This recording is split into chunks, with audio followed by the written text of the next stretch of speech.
নমস্কার। আজকের প্রশ্ন, প্রথম প্রশ্ন করেছেন দেবাশিস সেন। জন্মান্তরের কর্মফলের কারণে আমরা সুখ দুঃখ ভোগ করি বা উচ্চ নীচ শরীর ধারণ করি, কিন্তু সৃষ্টির আদিতে যখন ঈশ্বর নিজেকে বহু রূপে ভাবলেন তখন তো আমার অস্তিত্ব ছিল না। সুতরাং ওই অবস্থায় আমার কর্ম কোথায়? আমার ইচ্ছে আমি সৃষ্টি হইনি, তাহলে আমার কর্মফল আমি কিভাবে ভোগ করি? আজ যদি চীন ভারত যুদ্ধ লাগে, এই যুদ্ধ তো আপনার ইচ্ছে হয়নি, কিন্তু যুদ্ধ লাগলে কি এর প্রভাব থেকে আপনি নিজেকে সরিয়ে রাখতে পারবেন? আপনার ইচ্ছায় তো করোনা হয়নি, তাহলে আপনি কেন লকডাউনে রইলেন? কর্ম দুরকম হয়, একটা হচ্ছে ব্যক্তিগতভাবে আপনি নিজে যেটা করছেন, আর একটা হচ্ছে সামূহিক বিভিন্ন লোকের সঙ্গে থেকে। যেমন অফিসে যখন কাজ করছেন, অফিসের লাভ ক্ষতি সেটা আপনাকে স্পর্শ করবে। সংসারে অনেককে নিয়ে রয়েছেন, সংসারের সুখ দুঃখ আপনাকেও প্রভাবিত করবে। এটা কর্মফল। আপনি সংসারে রয়েছেন, এই কর্ম। অফিসে চাকরি করছেন বা ব্যবসা করছেন, এটা কর্ম। সুতরাং কর্ম শুধু আমার কর্ম নয়, আমি যেখানে আছি তার এফেক্টটা আমাকে ভুগতে হয়। সুখ দুঃখ পেতে ইন্ডিয়া ক্রিকেট ম্যাচে জিতলে আপনিও তো আনন্দ পান। কেন আনন্দ পান? আপনি তো ক্রিকেট খেলছেন না। কেন? আপনি নিজেকে ভারতীয় ভাবছেন এবং সেই ভাষে ব্যবহার করেন, এটাই কর্ম। তাই ইন্ডিয়া জিতলে আপনি আনন্দ পান। যেমন দুদিন আগে চীনকে পিছু হটতে বাধ্য করলো ভারতীয় সেনা, এবং যেটা চীনের কবজায় ছিল সেটাকে ছিনিয়ে নিল। এতে আপনিও খুশি। কেন খুশি? আপনি নিজেকে ভারতীয় ভাবছেন। সুতরাং কর্মফল দুরকম, একটা হচ্ছে ব্যক্তিগতভাবে আপনি যা করেন, আর একটা হচ্ছে সাময়িক কালেকটিভলি যা করছেন। এরপর আপনার মূল প্রশ্ন, সৃষ্টির প্রথমে আপনার ইচ্ছে ছিল না। সৃষ্টির প্রথমে কিভাবে হয় সেটা আমরা কিন্তু বর্তমানে যুক্তি দিয়ে বুঝতে চাইছি। যেমন বিজ্ঞানীরা বলছেন সৃষ্টি প্রথমে কি হয়েছিল সেটা আমরা এই যুক্তি দিয়ে বুঝবো না। সিঙ্গুলারিটিতে কিভাবে বিগ ব্যাং হলো এবং সিঙ্গুলারিটির আগে কি ছিল, আকাশ কিভাবে বাড়তে শুরু করলো, এগুলো আমাদের যুক্তিতে চলবে না। ব্যাখ্যা নেই, তার জন্য আলাদা যুক্তি। যেমন স্কুলে যে জ্যামিতি পড়ানো হয় সেই জ্যামিতি মহাকাশে চলে না। স্কুলের জ্যামিতির যে লজিক সেটা ইউক্লিড জিওমেট্রি, যা এখনো বিশ্বাস করে যে পৃথিবী ফ্ল্যাট, গোল নয়। জানেন তো আপনি, স্কুলে কলেজে যে জ্যামিতি আমরা পড়ি তাতে কিন্তু পৃথিবী গোল এটা মানা হয় না, পৃথিবী ফ্ল্যাট, সমতল। আর পৃথিবী গোল মানা হয়ে যেটা সেটা মহাকাশের জ্যামিতি, তাকে বলে রিডম্যান জিওমেট্রি। আর সেখানে পরিষ্কার বলছে 3 কোণের সমষ্টি 180 ডিগ্রি হবে না, হয় বেশি নাহলে কম। কম বা বেশি কি, সে তলের উপর নির্ভর করে। অর্থাৎ বিজ্ঞানীরা বলছেন যে একই যুক্তি আপনি সব জায়গায় চালাতে পারেন না। নিউটনের সূত্র পরমাণুর মধ্যে কাজ করে না। যেমন আপনি স্বপ্নে যা দেখছেন, স্বপ্নের যুক্তি জাগ্রত অবস্থায় কাজ করে না। মনে করুন আপনি গত রাতে স্বপ্ন দেখেছেন একজন বৃদ্ধ লোক, একজন মধ্যবয়সী লোক একটি বাচ্চার সঙ্গে কথা বলছেন। আপনি ঘুমের পরে ঘুম থেকে জেগে আমাকে স্বপ্নটি বললেন। এখন আমি যদি প্রশ্ন করি, আচ্ছা ওই যে স্বপ্নে দেখেছিলেন বাচ্চা ছেলেটি, ও কবে জন্মেছিল, ওর বার্থ ডেট কবে, আর ওই মধ্যবয়সীর বার্থ ডেট কবে, আর ওই বৃদ্ধ বয়সের বার্থ ডেট কবে, জন্ম তারিখ, ওর উত্তর কি? 3 জন একই সঙ্গে জন্মেছে যখন আপনি স্বপ্ন দেখতে শুরু করলেন, তাই তো? কিন্তু এই যুক্তি দিয়ে আপনি বুঝতে চাইছেন যখন জেগে উঠেছেন। স্বপ্নে কিন্তু এগুলো খুবই যুক্তিসম্মত। সেরকম আমরা এই জগতে যা দেখছি, দেশ কাল নিমিত্ত টাইম স্পেস কলিশনের মধ্যে দিয়ে সৃষ্টির আগে কিংবা পরে সেই যুক্তি চলে না। যেমন বিজ্ঞানে চলে না, ধর্মেও চলে না। তবে আরেকটার উপায়ে কেউ একটা উদাহরণ দিয়ে বোঝাবার চেষ্টা করেছেন, সেটা বলি। যখন আপনার একবারে প্রথম সৃষ্টি হলো আপনি, সেটা কিন্তু অ্যামিবা রূপে নয়, ধর্মে যেটা বলছি। জড়ের মধ্যে হঠাৎ চৈতন্যের প্রকাশ হলো। চৈতন্য সব জায়গায় রয়েছে, কনসিয়াসনেস সব জায়গায় প্রকাশিত হয় না। যেমন টিভি, যতক্ষণ না চালাচ্ছেন ততক্ষণ সেখানে কোনো ছবি দেখতে পাবেন না। ছবি কিন্তু আছে। টিভি ওই স্টুডিও থেকে যে ট্রান্সমিট করে যাচ্ছে সব আপনার ঘরের টিভি আছে, কিন্তু যতক্ষণ অন না করছেন টিভি আপনি দেখতে পাবেন না ওয়েব যে আছে। ঠিক তেমনি চেতনা সর্বত্র রয়েছে জড়ের মধ্যে। কখনো কখনো জড়ের এমন অবস্থা হয় যেখানে চেতনা সামান্য প্রকাশ হতে থাকে, এবং সেই প্রকাশ প্রথমে যখন হয় তখন সেটা প্রায় জড়, তার নিজস্ব চিন্তা থাকে না। যতই এগিয়ে আস্তে আস্তে অ্যামিবা চেতনা আরেকটু প্রকাশ পেল, মাছ আরো প্রকাশ, পশু পাখি এরভাবে করতে করতে যায়, চেতনার প্রকাশ হতে থাকে। আমরা বলি জন্ম থেকে জন্মান্তরে যায়। চেতনার প্রকাশের সঙ্গে সঙ্গে সেই চেতনা যাতে প্রকাশিত হতে পারে তার জন্য উপযুক্ত দেহ দরকার। এই উপযুক্ত দেহটা পাওয়াকেই বলি জন্ম জন্মান্তর। আর ওই প্রথম অবস্থায় যখন আপনার চেতনা একেবারে প্রকাশিত হয়নি, বিশেষ আপনার নিজের স্বাধীন ইচ্ছে ছিল না, তখন আপনি সামূহিক কর্মফলে চারদিকের পরিবেশে প্রভাবিত হয়েছে। যেমন গাছ চারদিকের পরিবেশে প্রভাবিত হয়, সূর্যমুখী ফুল সূর্যের দিকে মুখ করে থাকে, সাদা ফুল রাতেই ফোটে, এরা পরিবেশের প্রভাবে ফুটছে। কিন্তু গাঁদা ফুল শীতকালে ফোটে। সেরকম প্রথম প্রথম আপনার নিজস্ব কর্মফল যতদিন হয়নি, স্বাধীন চিন্তা বিশেষ করলেনি, ততদিন অব্দি আপনি পরিবেশের প্রভাবে দেহ পাল্টে পাল্টে চেতনার বিকাশ করে যাচ্ছেন। একেবারে প্রথম যেটা, তাতে আপনার একেবারেই চেতনা প্রায় নেই বললেই চলে। মানুষ জন্মের পর খুব বেশি চেতনা যেহেতু জ্বরের চেয়ে অনেক শক্তিশালী হয়ে ওঠে, সে শরীরকে কন্ট্রোল করতে পারে, পরিবেশকে কন্ট্রোল করতে পারে, এমন ক্ষমতায় বা শক্তিতে সে যখন যায় তখন কর্মফল আরো বেশি করে প্রকাশিত হয়। সুতরাং একেবারে প্রথম দিকে অতটা থাকে না, চেতনা বিকশিত হয়নি বলে। এবং আপনি যে এই ফোনটা দেখছেন, এই ফোনেও কিন্তু শুধু জ্বর নয়, এর চেতনা আছে এবং এই চেতনা প্রকাশিত হতে আর একটু টাইম লাগবে। কারণ ফোনটা এখন এমন অবস্থায় নয় যেতে চেতনা বিকশিত হতে পারে, প্রকাশিত হতে পারে। যেমন টিভি সুইচ অফ, সুতরাং দেখতে পাচ্ছেন না কোন স্টেশন। মানুষের জীবনেও তাই। পরের প্রশ্ন করেছেন দেবলীনা দাশগুপ্ত। দীক্ষিত 46 বছর, 8-9 বছর বয়সে দীক্ষা হয়েছিল। তারপরে তার জীবনে আমূল পরিবর্তন আসে একটা বই পড়ে। তার প্রশ্ন, এসব কি পূর্ব পরিকল্পিত, ঈশ্বরের ইচ্ছায় কি পরিবর্তন? আর তার দ্বিতীয় প্রশ্ন, বেদ পড়তে ইচ্ছা করে আমার মতো সাধারণ মানুষ কি বেদ পড়তে পারে?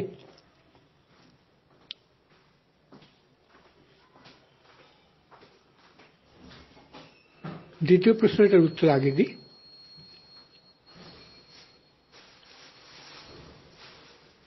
ধরুন আমার কোয়ান্টাম থিওরি জানার ইচ্ছে, আমি জিজ্ঞেস করলাম প্রফেসরকে, আমার মতো সাধারণ মানুষ কি কোয়ান্টাম থিওরি বুঝবে, কোয়ান্টাম থিওরি বই পড়বে? তিনি কি উত্তর দেবেন? যে বিষয়টা আমি জানতে চাইছি সেই বিষয় জানার মতো আমার একটা লেভেল অফ আন্ডারস্ট্যান্ডিং দরকার, একটা যোগ্যতা দরকার। স্কুলের ছেলে যদি পড়তে চায় কোয়ান্টাম থিওরি, প্রফেসর বলবেন পড়বে না, কারণ এখন বুঝবে না। সেই জন্য একেবারে আপনি যদি বেদ পড়েন, আমি জানি না, আপনাকে চিনি না, একেবারে যদি বেদ পড়তে চান আপনার অসুবিধা হতে পারে। বেদ পরিচয় এ বিষয়ের উপর অনেক বই আছে সাধারণভাবে লেখা, সংস্কৃত বাদ দিয়ে। মহেশ লাইব্রেরিতে খোঁজ করুন, পেয়ে যাবেন। বেদ সম্বন্ধে সংক্ষেপে জেনে নিন কি আছে। তারপরে আপনি বেদ পড়তে পারেন। বেদ পড়তে গেলে আবার নানান রকম টেকনিক আছে, 6 রকম লক্ষণ আছে যাতে একটা বেদের অর্থ বোঝা যায়। যাই হোক, আমি এত ডিটেলসে যাব না। যেমন বিজ্ঞানের উচ্চ তত্ত্ব বুঝতে গেলে একজন প্রফেসরের কাছে বোঝাই ভালো, সেরকম বেদের ব্যাপারও কোনো অভিজ্ঞ লোকের কাছে বোঝার চেষ্টা করা ভালো। এবার আসি আপনার প্রথম প্রশ্নে, জীবনে আমূল পরিবর্তন ঘটে। এবারে আসি আপনার অর্থাৎ দেবলীনা দাশগুপ্তের প্রথম প্রশ্নে, জীবনে আমূল পরিবর্তন ঘটে গেছে আপনার। আপনি জিজ্ঞেস করেছেন এসব কি পূর্ব পরিকল্পিত, ঈশ্বরের ইচ্ছায় কি এসব ঘটে? ঈশ্বরের ইচ্ছে আমি ঠিক বলতে পারছি না, কারণ আমি আজ লাউয়ের তরকারি খাবো কি আলুর তরকারি খাবো, মুগ ডাল খাবো কি অড়হর ডাল খাবো, এটা ঈশ্বর চিন্তা করছেন, প্ল্যান করছেন, আমার কিরকম কিরকম লাগে শুনতে। তাহলে তো ঈশ্বরকে সকালে উঠেই নোট করতে হয় যে আজকে সোমেশ্বরানন্দ চচ্চড়ি খাবে, কিংবা আজকে দেবলীনা দাশগুপ্ত পোলাও খাবেন, নোট করতে হয়, যেটা ডায়েটিশিয়ানরা করেন। আমার জানা নেই। মা যে বলেছেন সবকিছু ঈশ্বরের ইচ্ছে চলে, কোনো ব্যক্তিকে বলেছেন। কথামৃত এবং মায়ের কথায় যে কথাগুলো আছে সেগুলো কিন্তু জেনারেল ভাবে নয়, কোনো না কোনো ব্যক্তিকে তারা উত্তর দিচ্ছেন। যেমন মা বলেছেন পরের দোষ দেখো না, তাহলে মা হরিশকে শাস্তি দিলেন কেন? তারও উচিত ছিল না হরিশের দোষ দেখা। তাহলে কি মায়ের কন্ট্রাডিকশন? মা এবং ঠাকুর যা বলেছেন কথামৃত এবং শেষে মায়ের কথায়, সেটা ব্যক্তি বিশেষকে এর জন্য বলেছেন। আর সবার জন্য যে উপদেশ সেগুলো বক্তৃতা, যেটা স্বামীজি দিচ্ছেন। সুতরাং অনেকে যেমন কথামৃতের একটা কথা ধরে সব একবার জেনারেল ভাবে চালাবার চেষ্টা করে, এটা ভুল। কেন? কারণ ব্যাকরণে বা বেদে যে একটা কথা আছে, একটা বাক্যের অর্থ কিভাবে বুঝবো, লজিকেও আছে, সংস্কৃতে বলে ন্যায়শাস্ত্র, এইগুলো তাদের পড়া নেই। ঠাকুর সবাইকে বলছেন ঈশ্বরের ইচ্ছে ঈশ্বরের ইচ্ছে, আবার কথামৃতেই আছে একজন ঠাকুরের সামনে বলল, মন্তব্য করেছিল ঈশ্বরের ইচ্ছে, ঠাকুর তাকে ধমক দিচ্ছেন। কি বলছেন ধমক দিয়ে? ও এর মধ্যেই বুঝে ফেলেছ কোনটা ঈশ্বরের ইচ্ছে কোনটা নয়। ঈশ্বরের ইচ্ছেই যদি বলো, তাহলে তোমার ছেলে যখন মারা যায় তখন ঈশ্বরের ইচ্ছে দেখতে পাও না কেন? দেখলেন ঠাকুর একজনকে মানা করছেন ঈশ্বরের ইচ্ছে বলতে।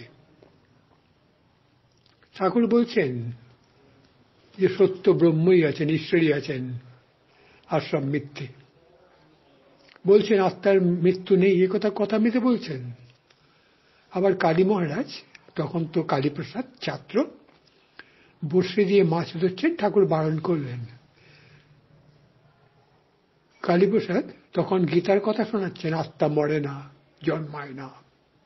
সুতরাং এই যে মাছ মারছি, মাছও জন্মায় না, মরে না। ঠাকুর তাকে রেগে বলছেন, আমাকে বলেছিস বলেছিস, অন্য কোনো সাধুকে বললে সে তোকে একটা চড় মারত। তাহলে কি এগুলি কি কন্ট্রাডিকশন?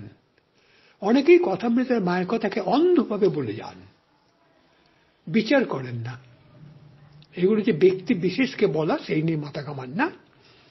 তো মাঝে বলেছেন সবকিছু ঈশ্বরের ইচ্ছে চলে, সেটা ব্যক্তি বিশেষকে। আপনার ছেলে যদি ড্রাগস খায়, তাহলে কি আপনি চুপচাপ বসে থাকবেন যে ঈশ্বরের ইচ্ছে ড্রাগস খাচ্ছে, আমি কেন ডাক্তারের কাছে নিয়ে যাব? ঈশ্বরের ইচ্ছেই যদি হয় তাহলে সে নিজে নিজেই সেরে যাবে। আপনার অসুখ হলে কেন ওষুধ খান, কেন অপারেশন করেন? ঈশ্বরের ইচ্ছে যদি হয় ভালো থাকবেন, নিজে নিজেই ভালো হবেন। সুতরাং এসব নিয়ে মাথা ঘামাবেন না একেবারে, পূর্ব পরিকল্পিত কিনা, ঈশ্বরের ইচ্ছে কিনা, যে প্রশ্নের উত্তর ঈশ্বরকে ছাড়াই উত্তর পাওয়া যায়, সেটাকে ঈশ্বরকে ছাড়াই উত্তর খুঁজুন, নাহলে জীবনে পদে পদে ধাক্কা খাবেন। এবং ধর্মের নামে অনেকের যে মাথা খারাপ হয়ে যায়, উল্টো পাল্টা বলেন, তার একটা মূল কারণেই এরা বুঝতে চেষ্টা করেন না। আপনার প্রশ্নটি খুব ভালো, এটা একটু বিস্তৃতভাবে বলছি, এটা অনেকের জন্যই দরকার। খুব একটা গুরুত্বপূর্ণ প্রশ্ন আপনি করেছেন। আমি যখন ডাক্তারের কাছে যাই, কোন ডাক্তারের কাছে যাব সেটা আমি ঠিক করি। আপনিও সম্ভবত তাই করেন। আর 8-9 বছরের ছেলেকে কিভাবে মানুষ করতে হবে সেটাও আপনি নিশ্চয়ই ঈশ্বরের ইচ্ছের উপর ছেড়ে দেন না, নিজে স্বাধীনভাবে চিন্তা করেন। সুতরাং এই পূর্ব পরিকল্পিত কিনা ঈশ্বর এই উত্তর যদি আপনি পান আমার কাছে, আপনার সাথে কিছু উপকার হবে। পূর্ব পরিকল্পিত সবই যদি পূর্ব পরিকল্পিত হয়, তাহলে তো সাধন ভজন করা দরকার নেই। কেননা আমার মুক্তি পাওয়া যদি পূর্ব পরিকল্পিত হয়, তাহলে আমি জবদান না করলেও পাবো। আর যদি মুক্তি পাবো আমার পূর্ব পরিকল্পিত না হয়, তাহলে জবদান করেও মুক্তি পাবো না। ঠাকুর কি বলছেন? স্বাধীন ইচ্ছের উপর জোর দিচ্ছেন। বলছেন গরুটাকে বেঁধে দেওয়া হয়েছে দড়ি দিয়ে বাসের সঙ্গে, কিন্তু দড়িতে দূর ততটুকু স্বাধীনতা আছে গরুর, সে ঘুরে ঘুরেও ঘাস খেতে পারে। আর গরু যদি ডাকাডাকি শুরু করে, মালিক এসে দড়িটা আরো বড় করে দেয়। সুতরাং স্বাধীন ইচ্ছা একটা বিরাট গুরুত্বপূর্ণ প্রভাব মানুষের জীবনে রাখে। সবকিছু ঈশ্বরের ইচ্ছে। কে বলতে পারে? ঠাকুর বলে দিয়েছেন কে বলতে পারে? ওই তাঁতি। যাকে পুলিশ যখন ধরেছিল, সে বলেছিল ঈশ্বরের ইচ্ছে, পুলিশ ধরল। ডাকাত এসে ধরে নিয়ে গেল, সে বলে ঈশ্বরের ইচ্ছেই হয়েছে। জেলে ঢুকে বলছে ঈশ্বরের ইচ্ছেই গিয়েছে। সেইটাতে বলতে পারে, সবাই পারে না।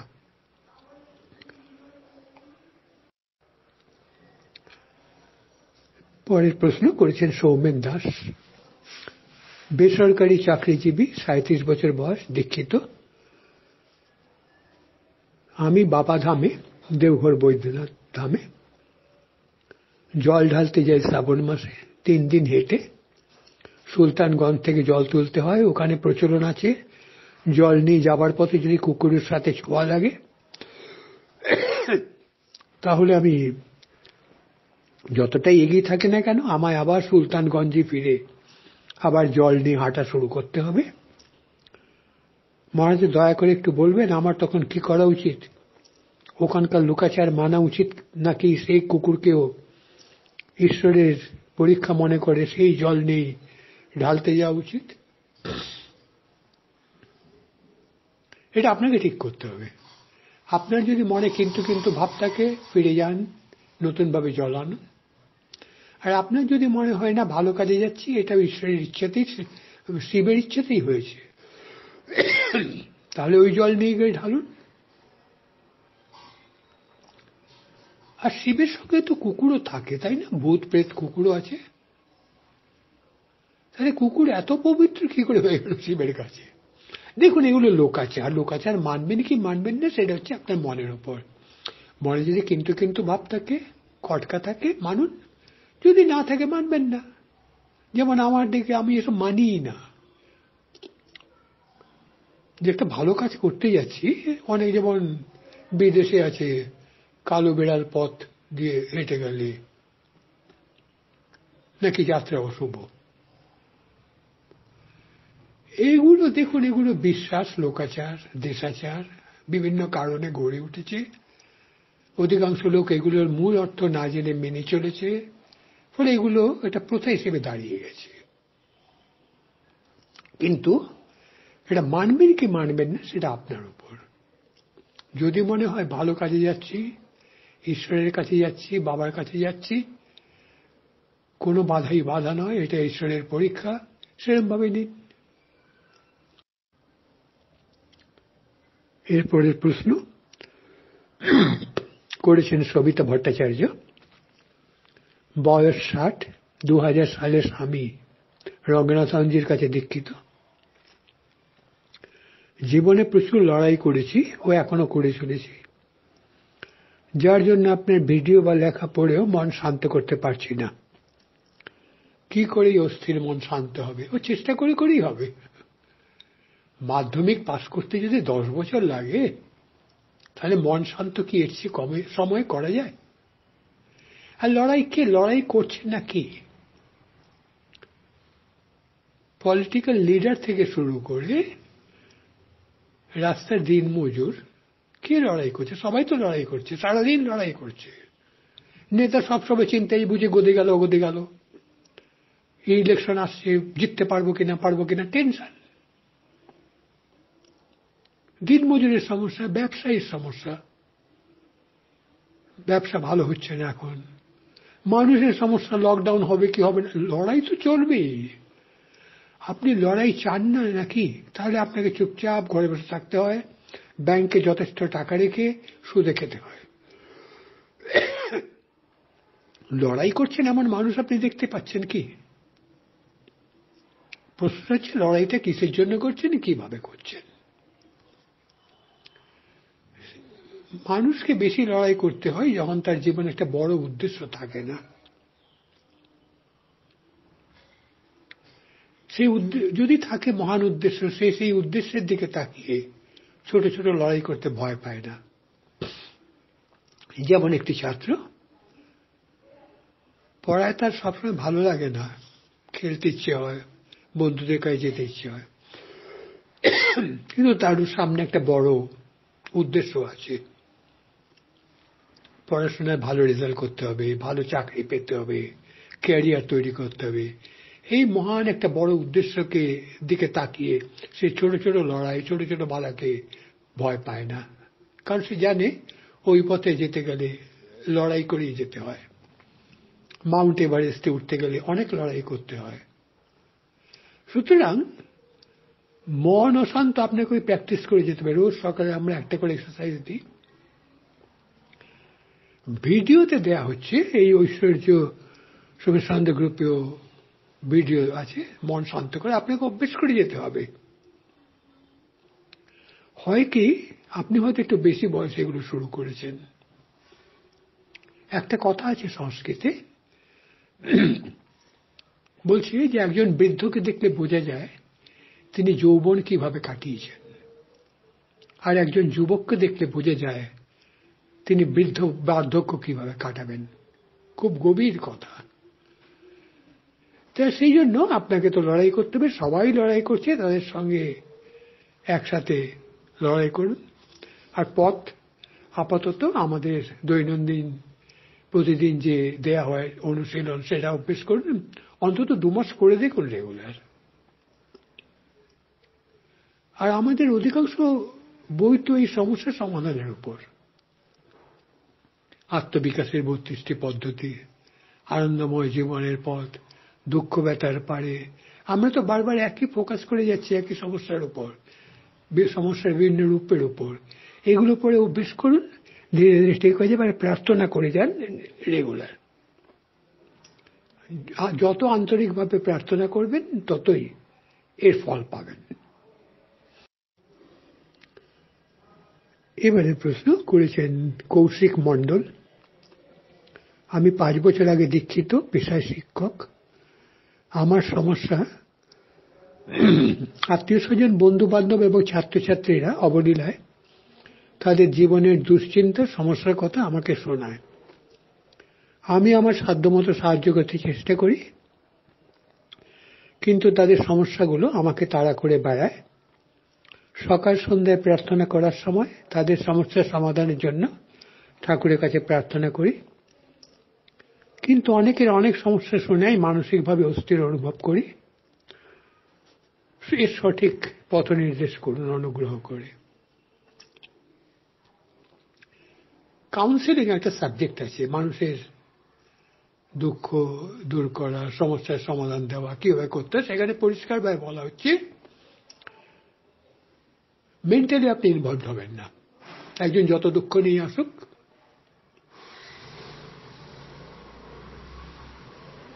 আপনি একটু আলাদাভাবে, ডিট্যাচ ভাবে ওটা দেখার চেষ্টা করুন। আর ধর্ম একই কথা বলছে, গীতা শ্রীকৃষ্ণ একই ভাবে বলছেন, অনাসক্তভাবে। আপনি যে জড়িয়ে পড়ছেন এটাও স্বাভাবিক, অধিকাংশ লোকেরই হয়। তো আপনি এটা ভালো কাজ করছেন, লোকের সমস্যার সমাধান করছেন, ঠাকুরের কাছে প্রার্থনা করছেন, এটা ভালো। কিন্তু চেষ্টা করতে হবে, ভাবতে হবে, আপনি প্রার্থনা করলেই ঠাকুর স্যাংশন করে দেবেন এমন কোনো গ্যারান্টি নেই। কারণ আপনার কাছে, ঠাকুরের কাছে সামনে নির্বাচন আসছে, তৃণমূলী নেতা গিয়ে প্রার্থী গিয়ে প্রার্থনা করেন ঠাকুর ভোটে যেন জিতি, আবার বিজেপি নেতা গিয়ে প্রার্থনা করেন ঠাকুর আশীর্বাদ করে যাতে ভোটে জিতি। ঠাকুর কাকে জেতাবেন? সব ব্যাপারে ভগবানকে টানাটানি করবেন না, এতে কি হয়, মানুষ বিভ্রান্ত হয়ে পড়ে, পথ পায় না। নিজের যেটুকু ক্ষমতা সেটাকে কাজে লাগান। ঈশ্বর তো আপনাকে সবকিছু দিয়েছেন, চিন্তা করার জন্য একটা মস্তিষ্ক দিয়েছেন, কাজ করার জন্য 2 হাত দিয়েছেন, মনে সাহস দিয়েছেন, দক্ষতা দিয়েছেন, আর কত দেবেন? আমরা কি সারা জীবন বিক্রি হয়েই কাটাবো? এই কাঙালির জীবন আর কতদিন? ভিক্ষাপাত্র হাতে নিয়ে আর কদিন আমরা জীবন কাটাবো? দুঃখ আমাদের ঈশ্বর দেন না, আমরা নিজেকেই দুঃখী করি, এই ভিক্ষাপাত্র। বুদ্ধদেব তাই বলেছেন, এই ভিক্ষাপাত্র দূরে ফেলে দাও, নিজের দায়িত্ব নিজে নাও। গীতায় শ্রীকৃষ্ণ সেই কথাই বলছেন। আপনি ওদের জন্য প্রার্থনা করছেন, ওদেরকে বলুন যে ওরা প্রার্থনা করুক। আপনার ঘাড়ে চেপে তারা কেন পার হতে চাইছে? মানুষকে শেখান সে কিভাবে সমস্যার সমাধান করবে। প্রার্থনা করছেন ভালো, এটা আপনাকে উন্নত করবে, কেন পরের জন্য আপনি অনুভব করছেন। সুতরাং আপনি এখন যেটা করছেন সেটাই করে যান। আর জানবেন, যতখানি আপনি আসক্ত হবেন আপনার দুঃখই হবে। সেই জন্য সাইকোলজিতে, কাউন্সিলিংও সে কথা বলছি, আপনি কাউকে সাহায্য করার সময়, তার দুঃখ দূর করার সময় তার দুঃখের সঙ্গে নিজেকে মেলাবেন না, ডিট্যাচ রাখুন। সেটাই কি তাই বলছি, অনাসক্ত হয়ে কাজ করা। এবারে প্রশ্ন করেছেন তন্ময় চক্রবর্তী, বয়স 41, দীক্ষিত নন। মনে মাঝে মাঝে নেগেটিভ চিন্তা আসে, তাকে গুরুত্ব না দিলেও দেখি মাঝে মাঝে তা সত্যি হয়ে যায়। এটা কেন হয়? এ থেকে পরিত্রাণ কিভাবে পাব? নেগেটিভ চিন্তা সবার মনেই আসে কম বেশি, আর আপনি বলছেন মাঝে মাঝে আসে, এটা তো ভালো লক্ষণ, সবসময় আসে না। আর তাকে গুরুত্ব না দিলেও মাঝে মাঝে সত্যি হয়ে যায়, এটা অনেকের ক্ষেত্রে স্বাভাবিক। ইনটিউশন কাজ করে, সজ্ঞা।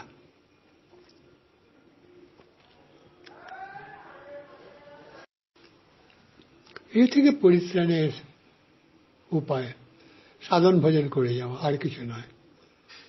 দুবেলা নিয়মিত সাধন ভজন করে যান। যদি দীক্ষা না হয়ে থাকে তাহলে দীক্ষা নিয়ে পদ্ধতি মতে করুন।